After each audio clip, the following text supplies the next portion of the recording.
tell you about a little bit of everything. So without any further ado, I'd like to introduce to you the guys from the A-Team, Dwight, Shultz, and Mr. Dirk, Benedict.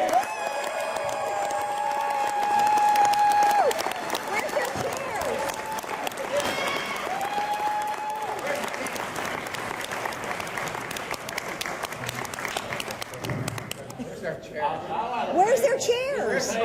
For my coffee. Where's my chair? Where's his coffee holder? I need my cane. Just for me, right? We need a chair. Yeah. Well, this reminds me of Clint. This reminds me of Clint Eastwood. Whoa! Yeah. The president's here. We needed something to lean on. Here we go. Look at that. You got a lot of gimmicks. My team is playing right now, by the way. Dwight's a gadget guy. He likes gadget. He likes technology. Is that the You can tell that from his performance as Murdoch. He's very. He was a technical actor. I was all intuition. I just let it fly. I would just go out there and wing it. But it was by kind of like coloring by the numbers. That's not true. None of that's true. Some of what we said here will be true. Most of it won't be.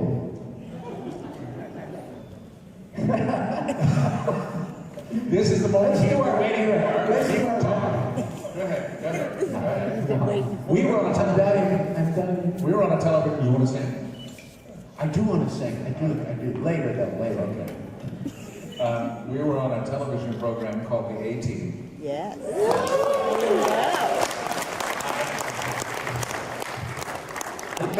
They made us what we are today. Yes, indeed. And of course, it was not really a successful television program. I was telling this to Dirk, because it only went 4 years. And every actor knows that a TV series must go 5 years To be a for you to success. renegotiate your contract, where you make money, and then it goes to the 6th season before it folds.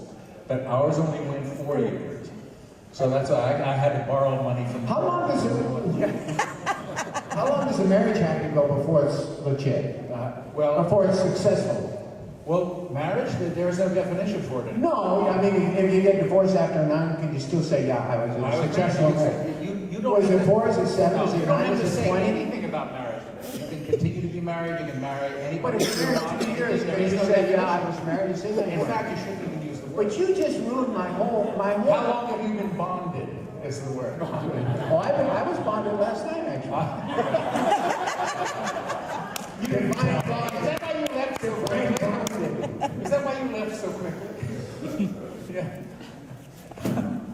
Yeah, I've always been good at exits. It's difficult to make a good exit. Entrances are easy, but exits are difficult. But he ruined my whole... Who's he? When you told me that my claim to fame was the A-Team, because it was, and he just announced to me yesterday that it was not a successful TV show. That's right. So I want to show of hands. How many people agree with Dwight that it was not successful, and how many people agree with Dirk that it was successful? Unsuccessful? No, but it's a definition of successful. How many think it was a popular, but not successful? successful? See, you're wrong. You're just wrong. This is You're just democracy still. Through We whose know eyes? that. Through whose eyes? Through their eyes, yes, it was successful. But for Well, you, who did you make the show complained for? every day until it ended. What? You complained every day until it Did I? ended. Yes, you did. About what? About that show. About your place on it. You didn't have a motorhome yet? I did. That was you. No. You promised me a motorhome and it never came. There was another example of the fact that it was not successful. Yeah, you promised me dinner at your house, and that never came. We were the only... Now, I never met anyone from NBC who ever admitted watching the show, which was true. That was part of it. Here was Dirk and I. Here we were doing our job, highly successful. It was highly successful at the time. It was the #1 show in the country. #1 in the country. And the network executives went to the New York Times and elsewhere and said that this was not a show they were proud of. And That would be like having 3 children, and one of them you say, well, I'm not really proud of that one because he wants to grow up and be a roofer. yes. And or a carpenter. I mean, Lincoln. But you know, I don't really raise children to be carpenters or roofers or plumbers. I raise them to be doctors, though. So I'm not really. He's part, you know. That was us. We were like a show they were ashamed of. On the other hand, we were the only really successful show they had. That's right. And we turned the whole network around, and we worked our ass off. So we're not angry or bitter about it. Oh, no, nothing like that. No, but it was really weird. You can't tell that. As actors, we became the parts in Hollywood because we were persona non gratis. You know, we were. For those of you from Palm Beach, that means we were not really. You know. Yeah, when we would go, when I went back east to you know, you don't really enjoy doing that stuff you're doing there, do you? I mean, oh God, how do you feel doing that? I mean, it's just, you're such a good actor. Why are you on that show? You know, and you say, that's right. You said for a chance to work with Dirk Benedict. Exactly. The only friend I have in Hollywood. This is the truth. That's really the truth. Now that is it is true. That is true. And to give you an example of the kind of show that the A-Team was, and I always the show ended. There was no wrap party. There were no goodbyes. No one came to set to say it was wonderful. They just came and took the trailers away one by one, and that's right. You know, although the #1 program in the country, it never had the patina, the panache of a show that was successful. NBC didn't care for it. The producers they didn't want it to go on. They wanted to do something else, and that's how it ended. And that's why it's sort of today, when I think back to it, I don't think of it as being as successful as it was. And the New York Times, I kept one issue of the New York Times, which was where it called the A-Team this disastrous program that would only last for about 6 episodes. And then all it was a predictor of more violence to come. This is one of the most violent programs that has ever been on television. And so I kept that. And of course, the show has never stopped playing. I mean, never. And it had a very wide audience, and the demographics were great. But we never had the same writers. Every year they changed writers on us, and which doesn't help. As one producer said to me who passed away, John Ashley, and I will never forget when he said this, and I couldn't believe he actually said it to me, but he said, "We can give them shit and fall over the finish line," and that was it. That was they wanted to get 100 episodes. So I'm glad you didn't tell me that one away. No, I knew it. It was disheartening, but we were actually a band of brothers. And we were out there working, and we all loved each other, T and George and I and Dwight. And finally, it's like war veterans talk about over there. They end up not fighting for country or family. It's just for this band to break. So we were out there making the show basically for ourselves. And we worked so hard, we didn't really realize people were actually going to watch it. It was just, we were proud of what we were doing. We loved doing the show. We loved our characters. But we felt like we were and eventually it was Dwight and I looked at each other. We were the only two. Because T and George eventually moved on. But we were like the only two that really wanted to do the show. We wanted to keep doing the show. After a while, you know, you start thinking about it.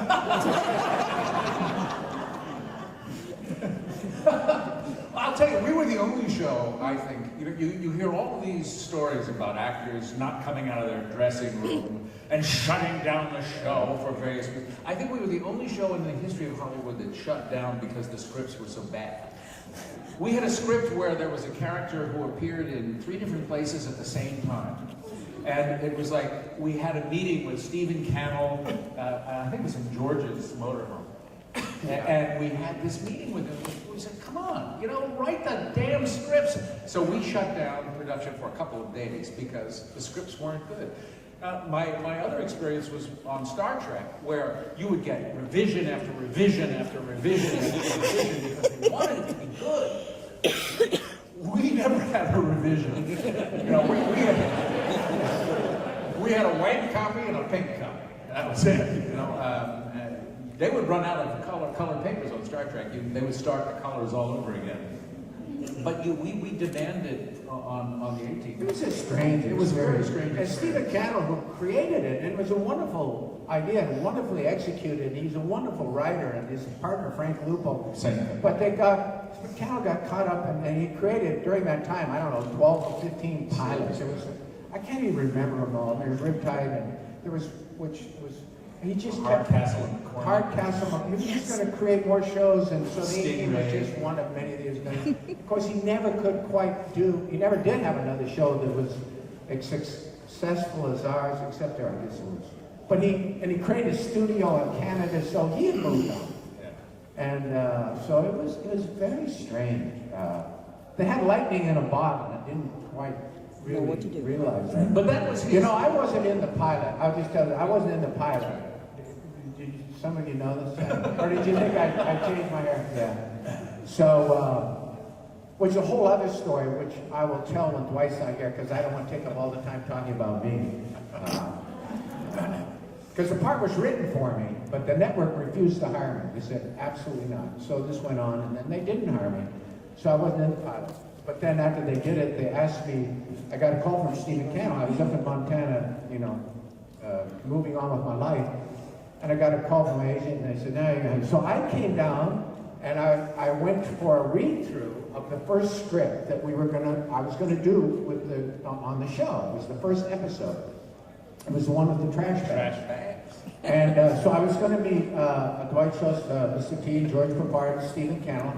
I was going to meet the actors. I knew Stephen. I was going to meet them for the first time in his office, sit down at his big fancy table. We're going to read through the script. So I come in, and I meet Dwight, I meet T, and I meet George, and they're all very like deer in the headlights. You know, they're all looking at me like, I said, and Stephen just going, Dwight, this is Dirk Benedict. He'll be doing fake. And Dwight's going, hi. And they were all like, I go, why are they so nervous? I mean, I know I'm a big TV star from Battlestar Galactica, but I'm not going to try and take over this show. I'm just going to fit in. I'm not going to try and make it, you know, I'm not going to do a Bradley Cooper here. I'm just going to... I'm not doing a Bradley Cooper. I later found out they had never been told that the other guy was fired and there was a new guy coming in. So they're wondering, what the hell is this guy doing here? That's it, and the vagaries of show business, and I tell this story, the interesting thing, or it is to me, and it is typical show business, when I was doing the pilot in Mexico, I was fired. Rod Holcomb came and told me Dwight, you're being replaced. The director. Yeah, Rod Holcomb was the director of the pilot, so you're being replaced. So they took me out of my little honey wagon, and they put me with the stuntmen. And everybody who, Tim Dunnigan in particular, That's so funny. who was... Sorry. That's so funny picture. I'm sorry. We're moving you. You don't deserve this anymore because you know you're being fired. Right.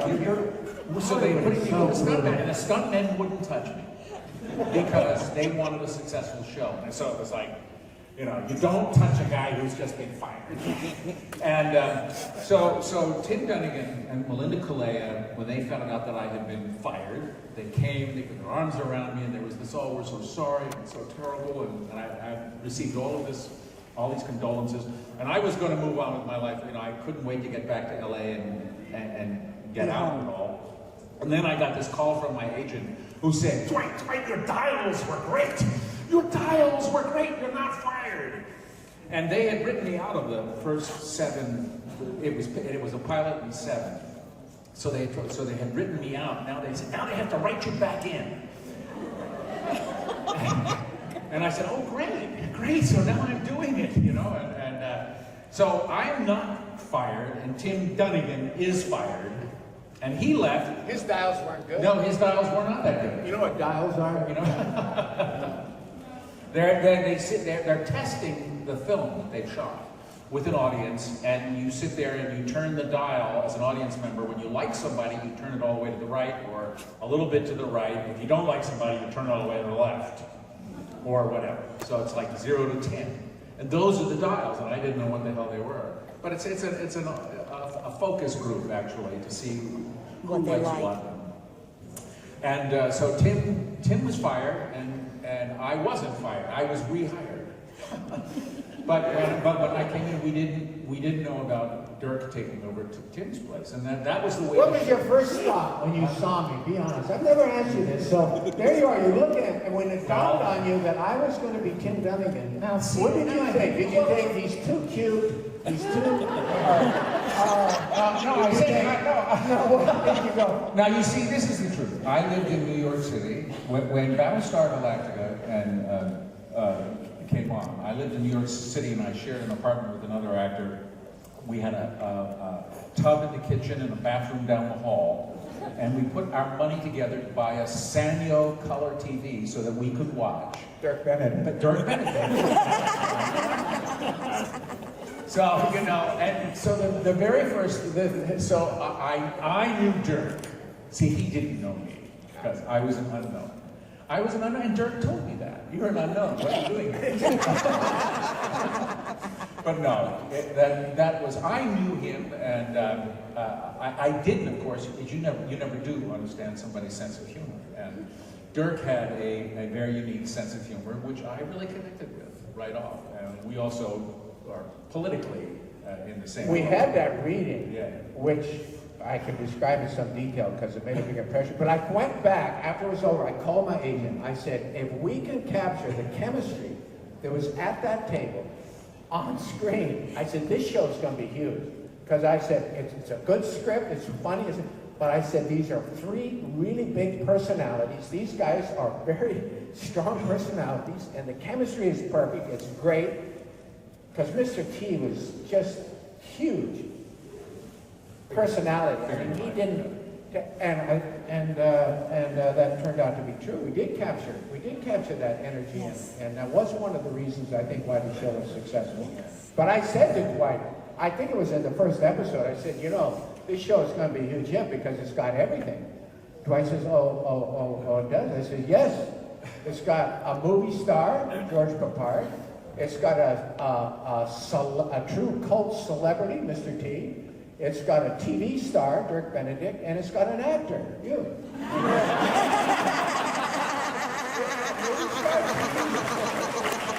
We have all four bases covered.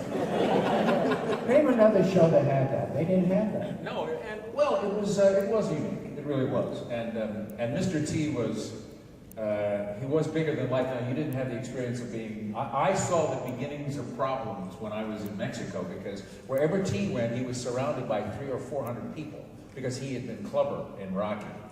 So he was quite well known, and because all I did was talk like that all the time, it was very big. And everybody just surrounded him. And George Papard, who was a movie star, who really wasn't, no one paid any attention to him. So you could see the beginning of the problems. And George won, I mean, and Dirk will tell you, I mean, there were, I didn't you know, you read about movie stars and their need to be the movie star. But you rarely see it dramatically portrayed for you.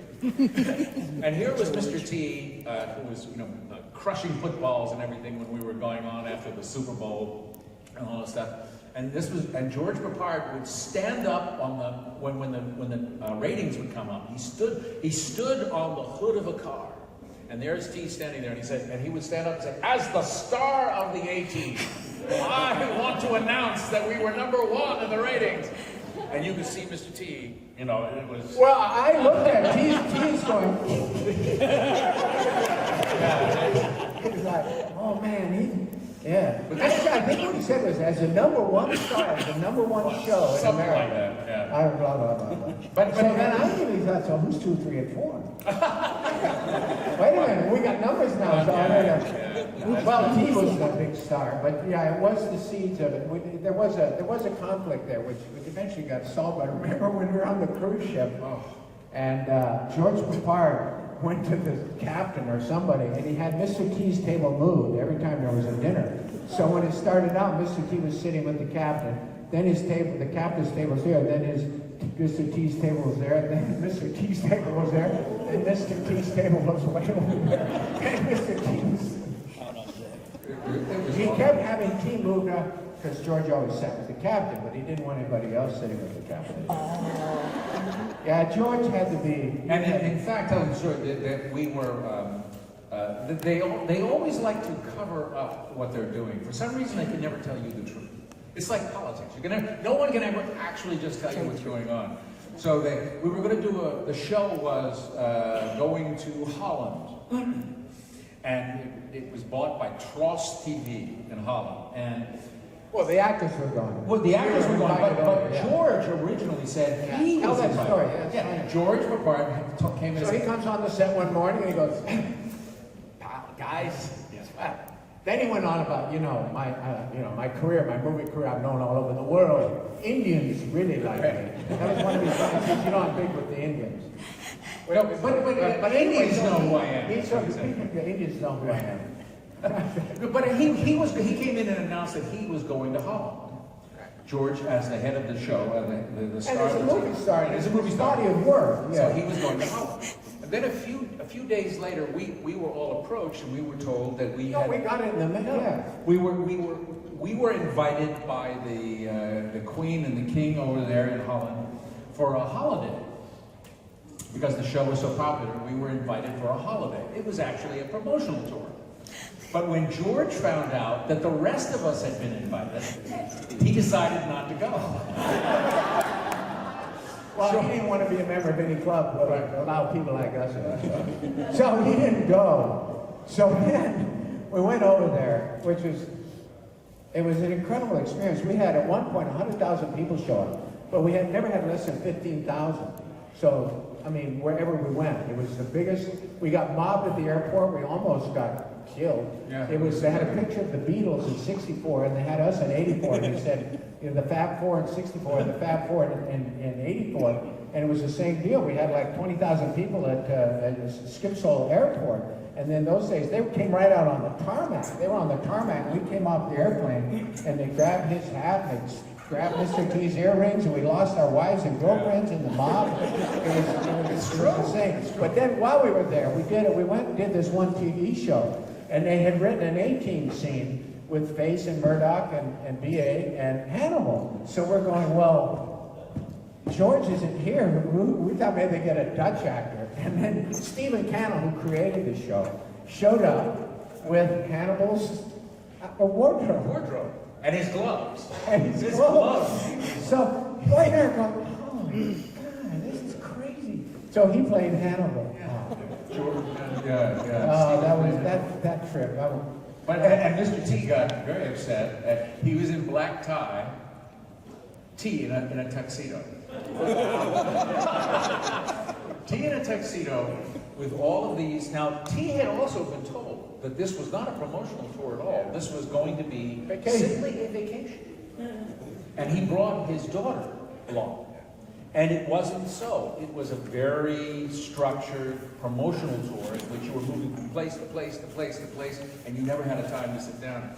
So we were at this she banquet where everybody's in black tie. Oh my God. And T was, if anything, honest about his feelings. Mother, I'm not here. I was going to vacation, mother. What am I doing here? Why am I moving around all over? Who are you? What are you doing? And these people, And we were the Dutch don't raise their voices. T Their was, voices are flat like their country, you know. Right. It's all like quiet. We love the show because there's no violence. that was really the way they took it.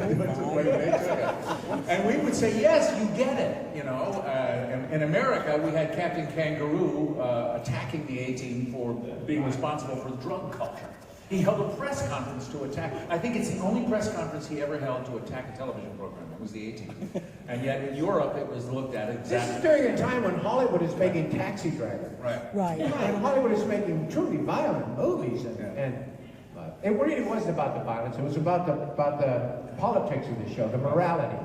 We were a group of vigilantes. We were a masculine show. There's a war against masculinity going on. So we were all guys. By the way, Melinda Kalea got fired too after That's right. hugging you at the trailer saying you're going to be That's okay. right. Yeah. Well, Tim Dunnigan and then later Melinda got fired.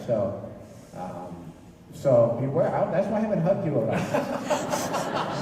I don't want to get fired. I don't have a job, but you never know. I mean, well, I've been fired a lot. You could be pre-fired. Huh? You could be pre-fired. You could be pre-fired, right? You once hugged Dwight Schultz. We changed our mind.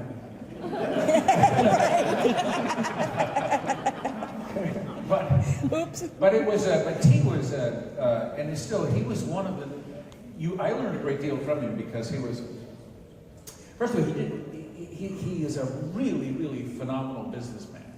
He understood exactly what his position was. He was hired to be Mr. T on a television series. So he was not a character that was actually created. He created the character where the rest of us were actors, really. And he wasn't. He was actually, his personality had been taken and put onto the show. Although off camera he never shut up and on camera he never talked. No, that's right. But that's right. But he could keep you in stitches for an hour. He was a stream of consciousness. Yes. He'd always sit in his chair with his robe on. He was always cold. He always had that. Where's my heater? Where's my heater?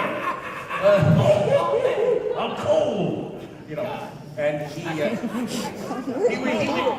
we were working 14 hours, right? We'd be working 14-hour day, and you start to get paid overtime after 10 hours, right? So T would come out and say, Man, I just made enough money to buy another color TV.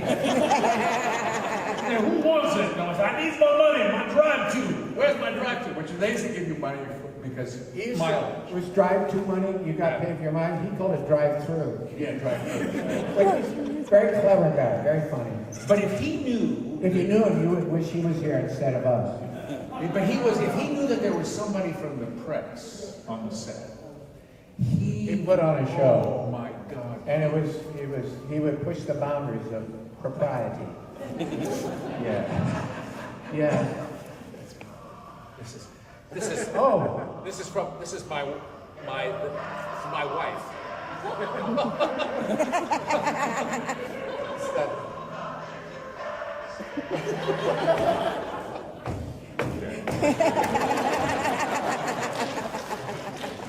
But he would, if he knew there was somebody from People magazine, particularly if it was a woman, he didn't have a lot of respect for the press for very good reason. They were pretty awful at the time because they knew that the studio hated the show. And they would come on, they only had terrible things to say, but they would come onto the set. They were looking for something bad to say. They always And T would say, I understand there's somebody from People magazine here today. Wait a minute, I got another booger I gotta pick. and he, Smell that? I smell a reporter. Yeah. and this was T, and if it was a female, she would come up to him and Hey, did you ever have sex with a black man? Come on.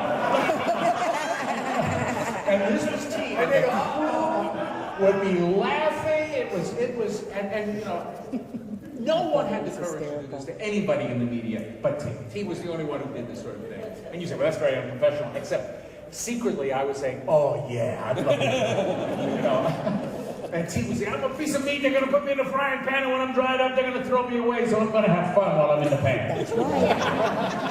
That's right. That was him. And he was bigger than life and a lot of fun. And we had a lot of kids on there. He was great with kids, and kids adored him. I don't know. They had an intuitive thing about him. So there was Make-A-Wish and all these foundations that had programs for children with diseases or disadvantaged.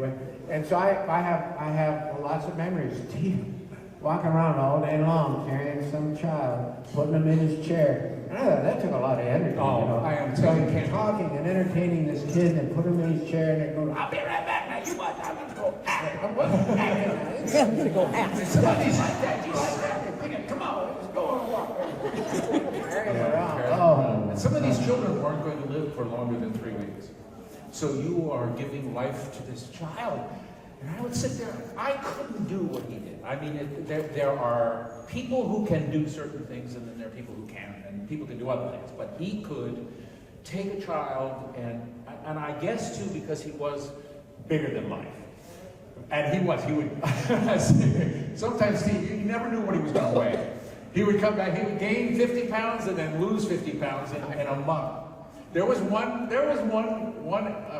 year we came back. It was, I don't know whether you remember, he put on the black mask.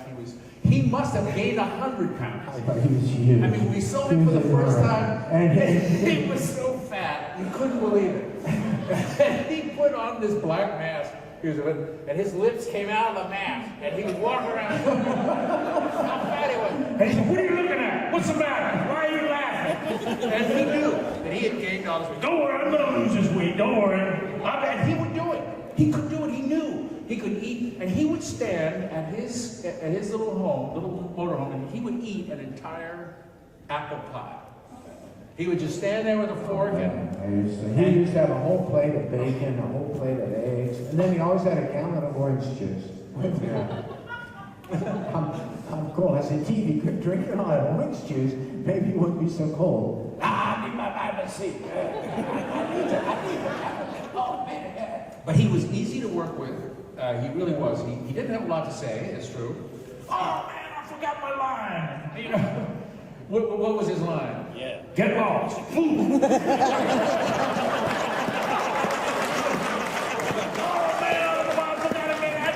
I forgot to study my lines last night. I knew I should have been doing something. I was doing something else. Man. I remember one time that we were doing this scene. It came to his lines, like all four of us, and blah, blah, blah. He talks and I talk, and then there's this pause. Cut! And T goes, because we didn't get to rehearse, we were working. And T would go, oh man, I talk.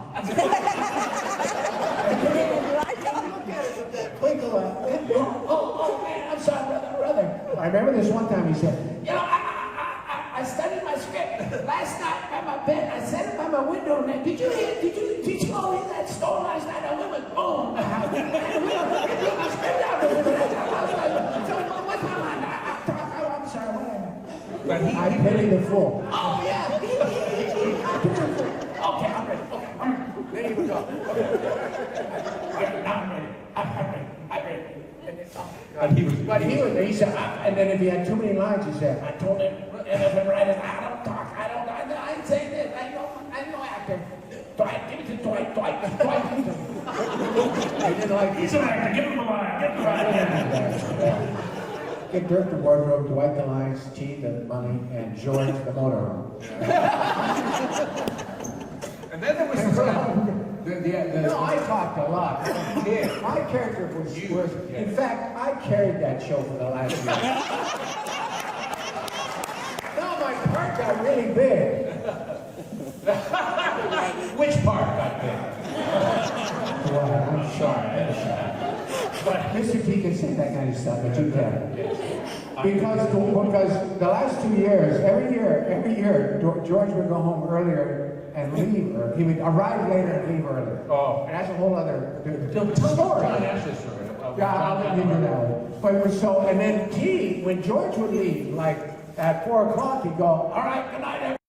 In the middle of a close-up, I don't know, I'd be in the middle of these close-ups, and somehow, even though it reached 4 o'clock, we started going home at 5. We usually went till 7. All of a sudden, George would go, and he'd be in the middle of a close-up, and he'd go, all right, good night, everybody. You 2-6, and away he goes. So then Mr. T would go, oh, man, Mr. Papar's my leader. He's a movie star. He's going home. I'm going home. So I have Mr. T going like this, and George is going, Mr. We would look at each other, and then the producer would call Dwight and I on the phone and say, guys, you got to help me. You got to get him to stay. You got to, pal. You got to get him to stay. They're killing me. They're killing me. You got to get him to stay. And we would hang him. Remember that? We'd go, what? Jeez, what are we going to do? Yeah, write a scene for us. Yeah. Write a scene to put So we ended up working longer and longer hours. We'd come and start, and then at 10, George would show up, and we'd start shooting his stuff, and then he would leave, and then T would leave. It was madness. But your character was kind of hard to hang a story on because it was so quirky. And my character was very Dirky, which was okay. No, baseman that could build a story around because he was, in those days he was kind of straight. So. It's changed though, hasn't it? Tell the story about This man isn't straight anymore. Go ahead, tell the audience. It's not straight. You were secretly. I know, it was a straight line for you to make a joke and you didn't. I'm never going to take it. I was giving you an opportunity to make But there was give me an example of the way, I mean, we had a producer, and I mentioned his name earlier, John Ashley, who became famous actually for making Roger Corman horror movies. It was How to Make a Monster or something like that. Right. And he was in some of the beach. Yeah. He was Beach blanket, those beach blanket bingo. Bingo. Yes. But anyway, John Ashley, young guy, actually had a heart attack. And the word got on the set. And George was in George's wardrobe. And we were standing, the thing I remember, I don't know why, we were by gas pumps. We were at one of these little gas stations on Sierra Highway somewhere shooting.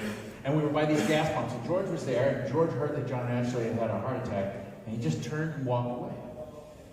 And then he came back in, and he came back in walking like this, wearing his jumpsuit. I was like, John actually had a heart attack, I have to go home. And there we were, standing there again. Yeah. So George would just, he would just take on he wanted to leave when he wanted to leave. Yeah. If there was somebody had a heart attack, it could be him tomorrow. So there was Dirk and I left to finish the day. And they put us on a cruise ship for one of our 2 hours. I think it was the beginning of the last season. It was the beginning of the end of the show. Yes. But it was we went on a cruise ship from LA down to Cabo or Porto or somewhere. And when we got to the port down there, Mr. T, after having his table moved around and all that stuff, he left the show. So I remember I was working, I was filming, and all of a sudden I'm waiting for him to call me because he usually take long to do a close-up of thing. And I come around and there's nobody by the camera. The whole crew is gone. We're working on that. This never happened. It's freaky. Then I look and there's nobody. And I look and I go, and everybody's on the other side of the ship. We're tied up to the dock. I mean, the whole crew, the cast, everything. Oh, Mr. T. And I went up and I looked over, and there went Mr. T down the gangplank with his bodyguards, his feathers flying off his ears, his robe. He had that Donald Duck hat, and there he was going, leaving the show. Remember, because we said, oh my gosh, this is. So he left. He was gone. He was going to quit and leave. Yeah, we were on the ship-to-shore radio trying to get him to come back on and talking to him. T, what's the matter? Problem. And it was the beginning of the end. It was all falling apart. Then they brought on. But that episode is quite good, actually, though. I don't notice, in spite of all that chaos. Yeah. In a lot of ways, the chaos in front of the camera. There was a lot of that off camera. It was. Because, we both did other TV shows. They were never like that. It was all kind of, ours was wild and woolly and crazy. It had, and I think it goes back to the fact that we were not a show that was respected by the people that were making it. And then you had these 4 really strong personalities that were like, and we were not into the celebrity. We were really into the show and doing it. And we were also people who had other lives. I mean, we weren't totally wrapped up in Mr. T, George probably more than anybody. It meant more to his ego. But Dwight and I and T, it was not our reason for existing. We just loved doing it. So, because I've worked on a lot of TV shows, and actors are usually, without it, they blow their brains out. Well, it's true, and you see a lot of actors become alcoholics because of it. They are caught up in the part. So-and-so got the part, I didn't get the part. And it's a zero-sum game ideology that just pervades Hollywood. So if one person gets it, then that means you didn't get it and you're out. As opposed to, there's another role that comes along. There's something else that will come along. I mean, life is not a zero-sum game. I don't know why this takes on such an important place in America, but there are people who believe. Well, it's the death of religion because zero sum is analytical. It's the brain trying to figure out opportunity when in fact the universe. I mean, if you believe in a higher power, there are miracles that happen in everybody's lives all the time, but you have to be open to them. And it's infinite opportunity and it's infinite. It's just because somebody else doesn't mean you can't have. So, but you have to believe in something larger than the human brain in order to connect to that. That's why the Constitution is endowed by our creators, and it's not by by the smartest people. We're so smart as founding fathers because we created that. No, it's because God created the universe where happiness is available to everybody. Just because somebody's happy doesn't mean you're not going to be. Just because somebody becomes rich and successful and/or famous doesn't mean you can be. It doesn't take away. There's only a certain amount of fame, and if they get too much, you won't get any. No, it's an infinitely expanding universe. So, but I think a lot of it, because in Europe, which is increasingly secular, I mean, the churches are just places for people, tourists to go visit. But when you destroy that, you destroy the belief in the impossible becoming possible. It's all there in the idea of human beings being the penultimate. the lack of humility, and it's there in the Tower of Babel in the story of the Bible. The idea that we can be above it. You can't even begin to understand the size of the universe. I mean, if you just think back to 1900, we thought this solar system was the universe. In 1900. Hubble was the first one to discover that, wait a minute, there were thousands of galaxies. And today we know that there are tens of billions of galaxies.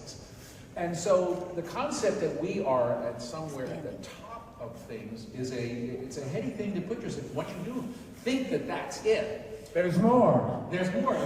But it's the lack of humility, really, and grace that causes you to fall. The number of actors that I know who have, from what anybody's standpoint would be everything, let's say millions of dollars, but who were drug dependent and whose marriages broke up, and they're always trying to acquire things, and that's not happiness. And you see it as you go through the show business.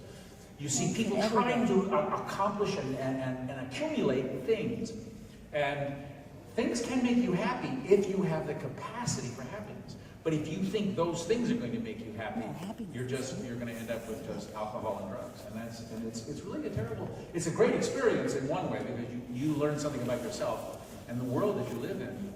But you see, if he has it, there's something wrong. That person shouldn't have it. I should have it because if they've got it, I can't get a hold of it, and that's just not it. There's something else for you. You just have to look for it. It's there right in front of you, and you're probably, because you're looking at someone else, you can't see what it is that makes you happy. And I think finally, as an actor, there's this whole thing about you got to learn to get out of the way. You got to learn to let go. Get out of the way. Get in the moment. There's all these phrases, but it has to do with that in living your life. To live your life, you have to learn to get out of the way of your own, so that your unique destiny can be fulfilled. Because if you try and control, that's why I'm against all this education. The idea they start programming kids, what they call it, because when they're in the 6th, 7th, and 8th grades, career plotting. So that you're going to know in the 8th grade what you will do when you're 24, and then that'll be, it's his career path. But that's not the way life really works. It's not the way it works, and we've gone increasingly in that direction, and it sets people up for tremendous disappointment because the universe doesn't work that way. Mother Nature, it just doesn't work that way. It doesn't work that way. This whole, like global warming, the idea that we're in control of the temperature of the earth, that man somehow is in control of that, is a sign of a lack of belief in it's lack of humility. Saying, no, we're not. So, I've worked. That's looking for another tax. Well, they have a Zen, there's a Zen saying says you have to learn to taste the tasteless. But we're in a society where we want more and more spices, more sugar, more this. Just to use the food analogy, it's got to be spicier and spicier because our taste buds get so tired, so worn out. And it's like people with money. You get so much, there's just not enough. Well, now I got to have a bigger motor. I got to have a bigger Gulfstream. I got a G1 now, G2 now, G5 now, G6 plus. I mean, literally, because it's just not. But if you can learn to taste the tasteless, and at some point you experience true satiation. And it can be with a bowl of rice. I mean, the truth is, and it doesn't. You can be rich and do that, or you can be poor and do that. But and that's serenity, and that's happiness, and that's being comfortable in your own skin. And usually you can't get there until you've had too much. Usually people have to have more than enough before they know what enough is. But that's why in my life I've made food a major issue because I see it's connected to. That everything is food. I mean, this dialogue this is food for thought. This is food conversation, food. Everything is really food. And the most important thing you do every day in your life is what you put in your mouth. And yet most of America is mindless eating. It's mindless eating. Forget spiritual. There's no spiritual connection. There's no thought. It's just, I'm hungry. Right. You shove it in. That's one of the first things in Hollywood. Years and years ago, I forget the name of the woman who was the publicist for the A-Team. But it was one of the first things she said to me. don't ever let anybody take a picture of you eating anything because it's ugly. And they'll take it. They want to see you eating, and they say, you see those pictures, you know, and it was true. It was true. They want. Well, it's an intimate act when you think about it. I mean, feeding yourself. Yes, it's very intimate. Dirk told me I was never going to be his friend unless I had dinner with him. He said, "You're not my friend yet." And I'm like, I say to him, he said, "Right, am I your friend yet?" I said, no. Because I told him early on I don't have friends, because I don't like to get close to people. Because as I made the analogy before, it's like being in the war together. When you lose people, you get close to them, and then they turn on you. So I don't have friends at all yet. And I let him know that. He said, "Well, when will I be a friend?" I said, "When I invite you to dinner, you will know I'm a friend." You're a friend. I'm a friend now. Yes, I have been a friend. That's true. Yeah. But in line with what he was saying, I once saw a therapist. I was having trouble. No, you know, there's this funny thing when you're an actor, you have these lines to remember. You can play tricks on yourself. And I was on stage, and while I was saying my lines, I was telling myself I was going to forget. Oh God, that's at the awesome. same time. Oh. Now I can't do that if I want to do it. But when I was in the play, when I was doing the play, I was actually playing games with myself, telling myself I was not going to be able to remember the line that's coming up. Was it like you couldn't control that thought? Right, it was going crazy. So anyway, but when I went to see the therapist, we started off, and this was a very interesting thing. She said, "I just want you to write down the 5 happiest moments in the last." And you stopped at 3. No, no, but they were all dinners that I had with people. Oh, really? Yes, it was all meals, wonderful meals that I had shared with other people for various reasons. And it goes along with what you were saying, that you stop at, well, look, there's all these other things that happened in my life with my career and this and that, but I'm thinking back to these moments where you just have this wonderful kind of experience. And it made me stop and think about my life, what was important to me and what wasn't. Breaking bread. Yeah. Well, you know, I was a single parent, and I tell other parents that because food is important in my life, and I have this. But so I raised these sons. So I would tell parents, I said, I look back on raising my kids. I did most of my parenting at the breakfast, lunch, or dinner table, because we had breakfast every morning. I cooked every morning. They came down, we sat down, and we had dinner every night. You know, it gets more difficult when they're older and they have a lot of activities and stuff, and then I would make them. In fact, I even went when they were in the 1st, 2nd, 3rd, and 4th grade. I would go to the school and sit with the kids and eat and have lunch, because they would take their lunches with them, and they were eating really weird stuff, sushi rolls and stuff. So I just wanted to see what was going on and everything. So most of my parenting got done around food, and sometimes nothing happens. Other times, because there's something about food, they would start talking and things would come out, and then when they bring their friends over a lot for dinner, to come over and have dinner, and we sit around, you're eating, and there's something they open up, and it was a great time to access, to get to know what's going on in their life, and to lecture them and preach and inculcate all those weird ideas of what they'll personify later in life. And so today, most families don't do this. I mean, and I know because, they don't. They're now eating at school. The government's now feeding the kids in the morning and feeding them at lunch. And now in some of the schools, they're pushing now they want to have dinner too. So that's Hitler's dream, by the way. Hitler thought of all this early on, because whoever feeds people controls their health. And then if the government feeds them, then the government then gives them health care. I won't go off into what that's about. Can you say slavery? I don't know. But anyway, the government is feeding, or corporations, the corporations, McDonald's and Pizza Hut, and that's what's feeding the kids today. Now, I grew up where moms did all the cooking, and everybody had breakfast in the morning, and mom cooked. And of course, the women said, we're not going to cook anymore. So McDonald's stepped in and said, we will. 99 cents, and you can have whatever you want. That killed it, didn't it? Now you don't have we had on the set. I want them to know why there's no woman in my life. They don't say, how come you're not married? Or how come you live alone? Or how come you don't go out? Now they know. I'm going to share some of this stuff. Always got a girl. I don't They follow you around. This guy, I go to these conventions, these women come up to him with brown rice and rolls and follow him around the world. Sure. Yes, they do. Well, I have 'Cause he's Max. women who really love me, they bring me little bags of brown rice. Brown rice and water. And a blue pill, which I don't need. That's a whole other discussion, which I would love to talk about. I sometimes do when I'm in Holland, but... When I'm in Holland. Dirk likes to talk about his prostate. I do. I'm quite proud of it. We once had a stream. He couldn't believe that I had an active, hard stream. That's not true. That's not accurate. You don't have a screen that good. You don't. I want to come in and see that screen. I'm telling you, I was in his house and I heard a sound. I thought somebody had left the bathroom club. I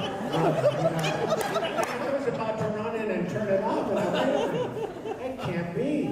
It's not, they don't have a pet donkey. I mean, so he comes out, I said, Dwight, was that you? Yeah. And his scream was louder than mine, and I was like, of course, you know, in my house now, there's no sound. I have urinals in every room. It's a man's paradise. I have a fire pole and a stone It's climber. what you're used to. I have a urinal. I hit the water. So I don't have to listen to people with He likes the sound of urine hitting the porcelain. That's it. Can I have some porcelain here, please? One of my few claims to fame is that Merv Griffin, you know, he said I was the first guy, because he did his talk show forever. I was the first man. And he had whoever talked about his prostate on his talk show. He said, you know, most guys, I mean, it's verboten. They wouldn't talk about it. And that's all I wanted to talk about, which is Merv. Right. So we talked about my prostate. That would have been in 1978. Yep. And I thought, and he laughed. We made it funny. You can make the prostate funny. You can. Just not the exam. I mean, there is humor. There is humor in a prostate. First you say, trying to find it.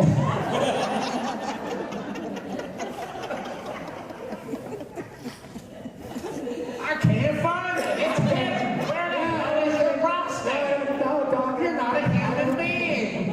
ain't that normal? He not normal. My prostate's healthier than yours. Now that would be a sign of real masculinity. I tried to redefine masculinity in my Kamikaze Cowboy book, which none of you have gotten, by the way. The only thing I've done in my life... Bite your You tongue. did. There they are. Dennis Bite your and tongue. Dennis and Carol. They got my book. I'm sorry, I take that back. Actually, as I said that, I knew I was wrong. And somebody else did too. I kind of forced both of them to do it.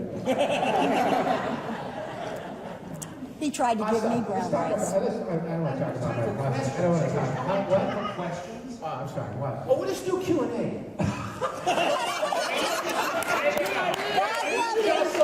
God love you. You just saw it. That's the relationship. I come up with the idea, and he comes up with the idea. But it's his idea. Like he heard it somewhere. He heard that too. Right? You can't get angry at somebody who's cute. Okay, did you have a question? Your comic book, how's it doing? Oh, my Maybe comic everybody book. I got a doesn't know. comic book coming out. It's called Dirk, Benedict in the 25th Century. And I'm participating in the writing of it because I enjoy writing. And because it is me, I wanted to make sure it had certain qualities. So I'm helping writing. And I'm enjoying that. I don't know what, I've seen the artwork. They have some of the great, if I was more into that, I would know, I blank on their names. Some of the great comic artists are doing the drawings are fantastic there. I want to get, and I don't have posters, but I want to get one of this. It's really good.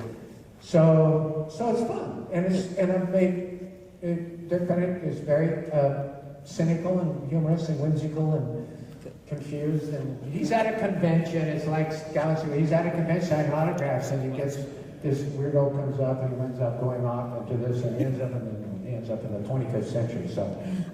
And he can't quite figure it out. But there's cute girls there too. But he's old. He's my age, you know. So he's like, kind of saying, I don't really do this anymore. So it'll be out. I think the first issue will be available, you know, like in a week or two, 3. I wanted to bring it here. Very good. Who's publishing? Blue Water. In the 18, are your skits off the cuff or are they written in? For both of you? No, well, most of it was written, but there was a lot of improvisation. I mean, but most of it is scripted, but there was a lot of improvisation. There were whole tags that were improvised. Tags are the last scene in the show. And there were aspects to, and it was a tough process because first they don't like you when you improvise, but then when it goes over well, they want you to improvise. So it's a double-edged sword, but it was a combination of both. Dirk? Yeah, we were sort of forced to do it because the writing sometimes wasn't up to snuff and this and that, and then they hated it, and then they liked it, so then they wanted you to do it when you didn't really want to do it, because there were some good writers originally. We wanted them to write the stuff, because, you know, I don't believe in improvisation. You know, it's okay, but it's better to have really good writers write, and then really good actors act. Yep. So, but we were forced into it. But, because we really, truly, it's really unique. I mean, we didn't rehearse because there was not much time, so we would learn our lines. Sometimes we'd run them sitting in our chairs, and then we get in front of the camera. Sometimes we have a walkthrough just for camera moves, and we do it. So it was sort of a first time thing, and Dwight liked to, we got to know, we played tricks on each other, and sometimes, you know, in the middle of a scene, you'd start playing with somebody's hat or something, and he would grab it, so that kind of stuff, and it was wonderful and fun and kept it interesting. But it was a written show. Would you mind, Dwight, talking a little bit about what it was like to work with the Next Gen Voyager cast on Star Trek? Next Gen cast was wonderful. I mean, it was a totally different kind of experience being on the Paramount lot. It was, you really, first of all, everybody loved the show. I mean, it was, and everybody worked very hard. You had real writers and real producers all trying to make it as good as they possibly could. And the cast was very amiable, and I knew Jonathan Frakes and Brent Spiner very well, so that helped. And everybody it was a terrific experience. There wasn't one bad apple in that cast, and it was just a thrill to be really having the experience of being on a good show and being asked to come back for 13 years. Really, it was a thrill, and I enjoyed it very, very much. Very different. It was actually the kind of experience you want to have on a hit television series. I wish the A-Team had been like that, even though the A-Team was ours. So from that way, that's something you can. You know, I was just a guest star on Next Gen, but the A-Team was ours, so it becomes very special. But you wanted it. I would frequently say, "Gee, they gave you something on that set. They gave you respect." By the way they wanted the lines to be better. They wanted the script to be better. And that was the thing on the A-Team. There was never the respect that you fellows are out there. You've become the #1 television program in the country. And we give you the respect of doing our best. Instead it was, we'll give you shit. That's you're just part of a shit. And that really was the underlying message that was being sent. So it was frustrating. Next Gen was one. The cast was terrific. Way in the back. I just want to say, enjoyed your appearance on Red Eye on Fox News Network earlier this year. I think you and Dwight made a good pilot. You can get Dr. Isidore Rosenfeld to come on with you guys and do health issues for Fox News. I didn't hear Lance Lagoa died recently, played Colonel Decker. He was almost a bit A-Team guy or person. And you have any interesting anecdotes about him working on the show? About Lance, who's passed on. what about it? Do you have any anecdotes about Lance? Well, I heard Red Eye. Well, Red, he really loved your appearance on Red Eye. And he said it would be a good idea that if we met with Dr. Rosenfeld on Fox News. But he's not on that show anymore. No, They've taken him off. So Actually, we could do Red Eye together. I think well, that you're better suited to that fellow. Yeah, I Red Eye thing. Yeah. I'm going to go back and ask me to come back and do a week of the shows, but so I'm going to go back and do it. I had a good time. It was good, but Lance. What about Lance? Lance Passed away. Yeah. Lance. Yeah. I saw Lance frequently in Los Angeles. He would come to certain meetings I would go to, and he, beside having one of the great voices of all time, I think he's still on the radio. I still hear his voice. He had these piercing blue eyes that were like Paul Newman's eyes, and he was always incredibly amiable and And positive. Yeah, very positive. Positive. And he was very male. Yeah. Male. So it was a wonderful addition to all the testosterone we already had on that show. I mean, he was really a masculine guy. No bullshit, no complaining, and he just came and did it. And he was perfect in that part. He had that voice. He was the right guy to be going after Picard, and it was great. He was perfect, and he was always had a big smile. I used to go to his home a lot right after the show in the late '80s into the early all through the '90s before I left LA in '94. But I used to go up and hang out. He had a ranch up in Tehachapi and had horses and stuff. So he was kind of a cowboy and a wonderful guy. Wonderful wife and kids. Yeah, and hell of a singer. You know, he was a singer. Oh, was he with Presley? Yeah, he and Presley. Elvis Presley. Yeah, he and Presley were buddies, and he used to sing with him. And, But somebody was. his CDs must be available still. But he had CDs. He made, and I think he made some recently. And I think it was Belisario who said that when asked to go out to a gift from God, his voice was 3 octaves below the Red Sea. Yeah. You know, it was one of those things that you just can't manufacture. It was. He just had this great eloquence to his voice. It was just amazing to be around. It's time for us to go. Maybe we have one more question. Is there anybody else raised their hand? I got a question for Dirk. You talked about working with George Papar. How did that compare to working with Lauren Green? Can I loan you how much money? Lauren Green. Loan me some green. Lauren Green? Yeah. Oh, totally different people. Totally different people. George was full of angst and always thinking, and he was always at war with something, mostly himself, and it was all a game, and people out to get him. And he was extremely smart and hugely responsible for the success of the show early on. He was very smart about scripts, and he fought battles for us with these stupid people that we were working for that didn't respect the show. He was one that said this isn't good enough, and he was go to war over that. But he had issues that had to do with being this and all that. But Lauren Green was totally. He had more money than God. He made all his money in real estate. Wait a minute, a whole other story. He had a lot of money, very relaxed, very calm. He was what you saw on screen. And also a bit not boring, but Lauren, I would say, Lauren, when I first met him, he was Lauren Green, he was a star, he was a big star. So he would I was listening, he'd start telling me a story. And then it would just go on and on and on. I mean, literally. And then I go, oh, Mr. Green, I have to, and I would go. So then after a while, you would get him when he was stuck. Because he literally, one time, I told Lorette Spang, I said, Lorette, you know, I'm gonna write this. I'm gonna see how far this goes. And I was there for an hour, and he was still talking. He was telling this. He would tell me stories, and they weren't funny. They weren't really that interesting. They were these things, and it would just go on and on and on and on and on. He was starting in Toronto, Canada, by his radio career, and then his first piece of property in Tahoe, and then this, and then something about Bonanza, and then this, and you stay as long as you sit there. He talked. And if you walk away, you go, oh yeah, you said I gotta go. Oh, okay. And you would go away. But he was perfect for that show. Would never been a problem. Always on time. Knew his lines. He was a wonderful actor. He was rock solid, and he just did that solid father figure thing, which was really perfect. Everything spun around him. It's hard to find that. Yeah. Thank you all. Thank you.